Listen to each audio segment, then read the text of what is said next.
Almost every part of that mental picture is wrong. Simple, right? You probably think you understand what just happened. Electricity flowed through a wire, hit the bulb, and gave you light. Easy. But here's something that might unsettle you. Almost every part of that mental picture is wrong. The electrons didn't race from your switch to the bulb. In fact, most of the energy is guided by the wires, but carried through the electromagnetic fields around them. It moved through the empty space around it.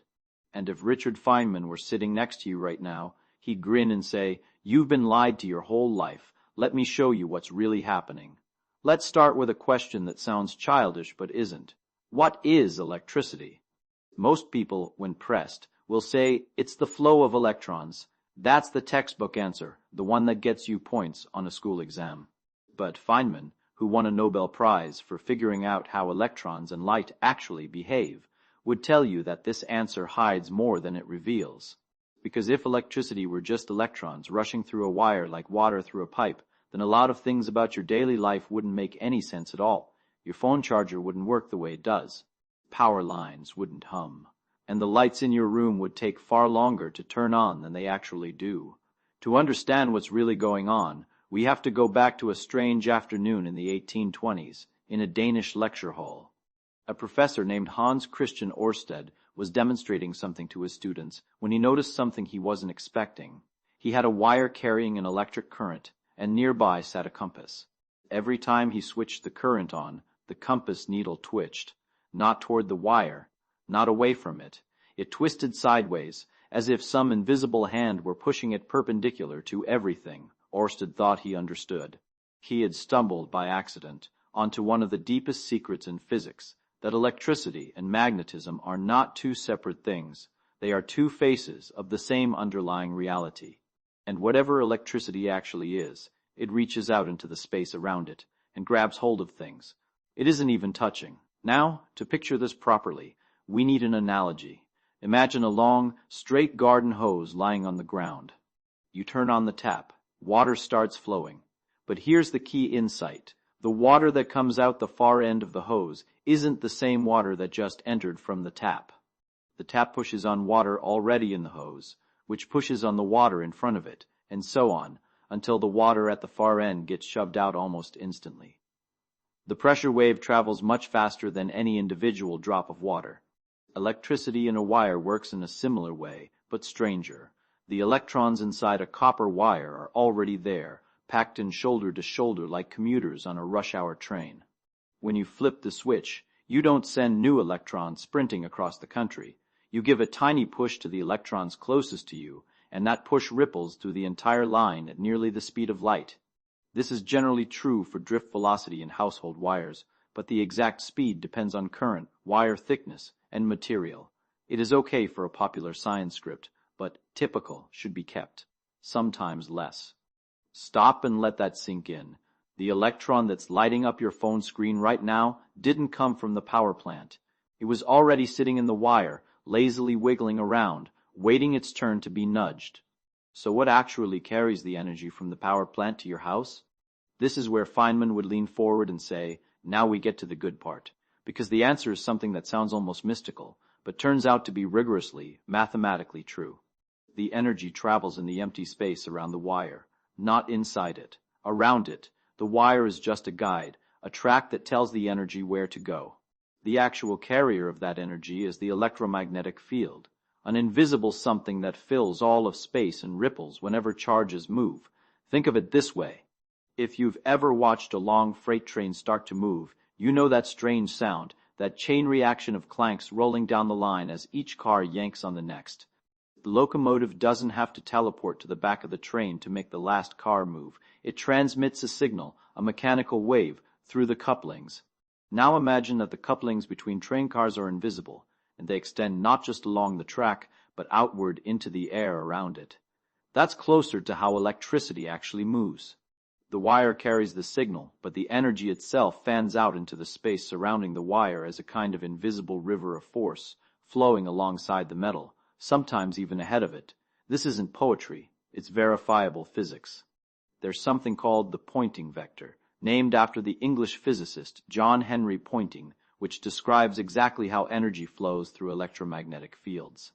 And when you do the math for a simple circuit, you find that the energy flows through the air, the plastic insulation, the empty space, everywhere except where common sense says it should be. Feynman, in his famous lectures, took this idea and pushed it to its most uncomfortable conclusion. He pointed out that if you have a battery on one side of a room and a light bulb on the other, connected by a long pair of wires, and you flip the switch, the energy that lights that bulb is, in some sense, traveling through the air of the room. The wires adjust there to shape the path of the field, pull them away, and the field collapses. Bend them, and the field bends with them. But the wires themselves are not the highway. They're the guardrails. Once you accept this, a lot of things start to make sense that didn't before. Why does a transformer work, even though there's no wire connecting its input to its output? Because the energy was never confined to the wire in the first place. Why can a power line induce a buzz in a radio antenna across the street? Because its field reaches out into space. Why does your phone charge wirelessly when you set it on a pad? Because the field doesn't need a metal bridge. It only needs a way to ripple. The wire is a convenience, not a requirement. Now let's talk about what electricity actually feels like, because this is where Feynman's genius for analogy really shines. Imagine a crowded ballroom full of dancers, all standing very close together, swaying gently. Each dancer represents an electron. The room is your wire. Now, someone at one end of the ballroom gives the nearest dancer a firm shove. That dancer bumps into the next, who bumps into the next, and within a fraction of a second, the dancer at the far end stumbles forward. Did any single dancer cross the room? No. But a wave of motion did. That wave is the current. The shove is the voltage. And the resistance of the ballroom, how crowded it is, how willing the dancers are to move. That's what we call electrical resistance, measured in ohms. This analogy also helps explain heat. When you run too much current through a wire, it gets hot. Why? Because in our crowded ballroom, the harder you shove, the more the dancers crash into each other, the more chaos and friction. That friction is heat. It's the energy of the push being scattered into random motion instead of useful work. Every toaster, every hairdryer, every glowing filament in an old-fashioned bulb is just a wire deliberately designed to be a chaotic, sweaty dance floor. The energy gets converted into heat, and sometimes, when things get hot enough, into light. But here's where it gets really strange.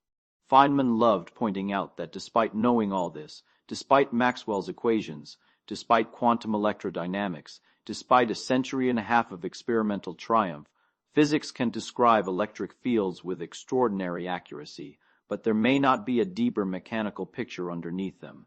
We can describe it with breathtaking precision. We can predict its behavior to a dozen decimal places. We can build entire civilizations on top of our understanding of it. But if you ask a physicist, what is the field, fundamentally?